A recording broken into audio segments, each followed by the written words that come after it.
Assalamualaikum. So hari ni kita nak masuk 2.4, fokus kepada faktor persekitaran yang mempengaruhi kadar fotosintesis. Okey, yang pertama sekali kepekatan gas karbon dioksida. Secara umumnya meningkatnya kepekatan karbon dioksida, meningkatnya kadar fotosintesis. Okey. Jadi peningkatan ini akan terus berlaku selagi tiada faktor pengehat. Faktor pengehat ni adalah faktor-faktor lain, contoh suhu dan keamatan cahaya. Okey.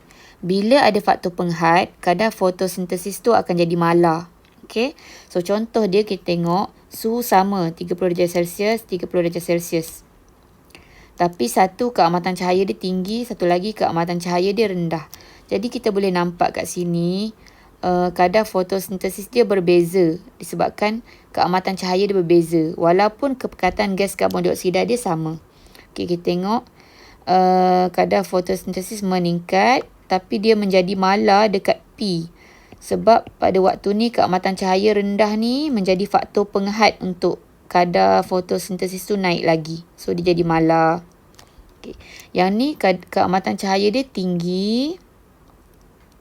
Jadi bila kepekatan gas karbon dioksida tu meningkat, kadar fotosintesis dia terus meningkat. Yang kedua, keamatan cahaya. Cahaya meningkat, fotosintesis, kadar fotosintesis pun meningkat.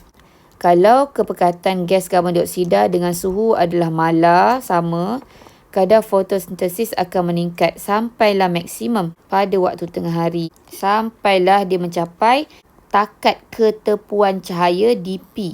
Lepas P, kadar fotosintesis akan dihadkan oleh faktor-faktor seperti kepekatan karbon dioksida ataupun suhu.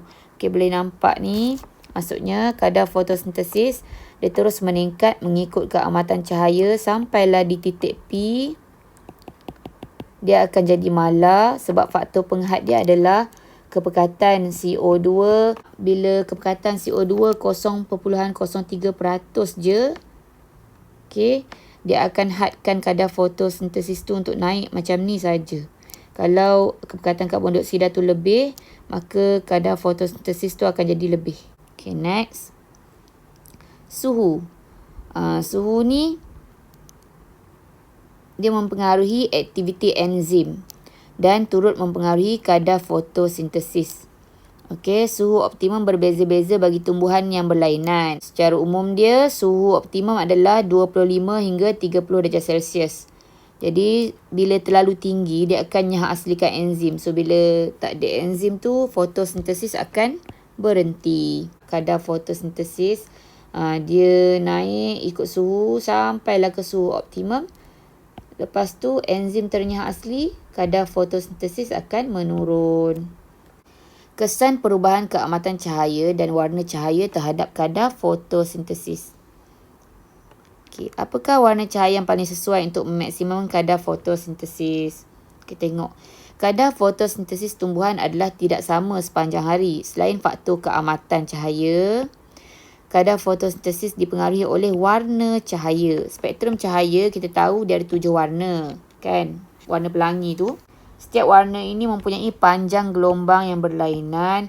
Kadar fotosintesis paling tinggi adalah dalam cahaya merah dan biru. Hal ini dikatakan kerana semua cahaya merah akan diserap oleh klorofil. Cahaya biru diserap oleh pigmen karotenoid sebelum dipindahkan kepada klorofil. Dalam kloroplas, dia ada pigmen klorofil.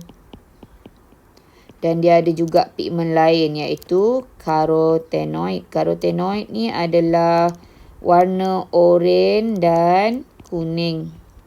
Okey. Tapi kita nampak daun tu hijau sebab klorofil ni, warna hijau ni, dia warna yang sangat terang dan dominan. So, dia melindungi warna lain yang ada pada daun. Itu saya dah terangkan sebelum ni. So, cahaya merah akan diserap oleh klorofil. Cahaya biru akan diserap oleh karotenoid sebelum dia bagi pada klorofil. Kemudian dia akan bagi cahaya biru tu kepada klorofil. Kedua-dua cahaya ini mempunyai jumlah tenaga yang cukup untuk mengujakan elektron dalam tindak balas bersandarkan cahaya. Jadi, fotosintesis boleh berlaku dengan optimum. So, cahaya yang paling bagus untuk fotosintesis adalah cahaya merah dan biru. Mengapa daun klorofil kelihatan berwarna hijau? Bila cahaya melalui klorofil, kebanyakan cahaya warna biru dan merah diserap, manakala warna hijau akan dipantulkan. Sebab itulah mata kita nampak hijau pada daun. Saya rasa itu sahaja untuk kali ini. Terima kasih.